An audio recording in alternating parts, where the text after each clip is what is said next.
අපි දැන් කතා කරන්නේ Python වල ටෙක්ස්ට් එකක් ස්ටෝර් කරන විදිහ. ඇත්තටම Python වල ටෙක්ස්ට් එකක් ස්ටෝර් කරන්න හරි print කරන්න අපි use කරන මේ print කියන statement එක print කියන statement එක ඇතුළේ ඔයාලට ඇත්තටම මේ ටෙක්ස්ට් එකට Python වලදී කියන්නේ string එකක් කියලා. ඇත්තටම Python වලදී ඔයාලට string එකක් store කරන්න print කරන්න single quotation use කරන්නත් පුළුවන්. එහෙම නැත්නම් ඔයාලට double quotation use කරන්නත් පුළුවන්. මොකක් use කරත් ඇත්තටම මේ double quotation හරි single quotation එක හරි ඇතුලේ තියෙන text එක මේ විදිහටම print වෙනවා. ඒක single quotation වල ප්‍රශ්නයක් නැහැ, double quotation වල ප්‍රශ්නයක් නැහැ. අනිත් එක තමයි ඇත්තටම ඔයාලට හිතන්න ඔයාලට print කරන්න ඕනේ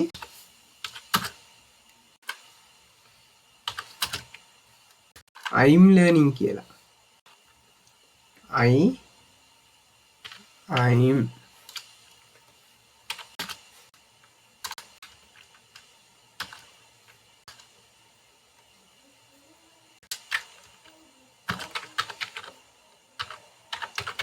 learning.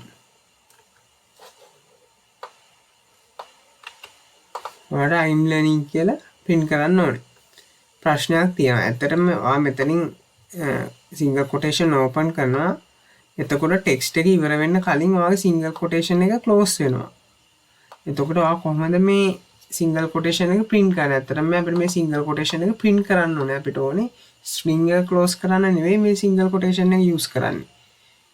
ඒකට මෙන්න මේ single quotation එක තමයි අපි use කරන්නේ string එක close කරන්න. ඇත්තටම අපිට ඒ වගේ character එකක් print කරන්න අපි මේ character එකට කලින් backslash එකක් use කරනවා.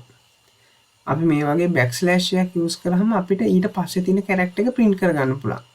ඒක මොන character එක වුණත් අපිට use කරන්න බැරි character එකක් වුණත් අපිට ඒක print කරගන්න පුළුවන්. අපි run කරලා බලමු.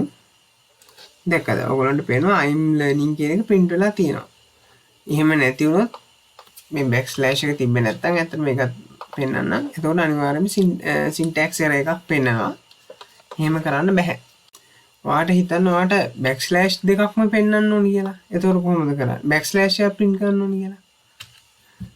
backslash එකට පස්සේ backslash එකක් ගන්න. එතකොට ඔයාට print statement එක ඔයාට print කරගන්න පුළුවන්, display කරගන්න පුළුවන් backslash එකක්.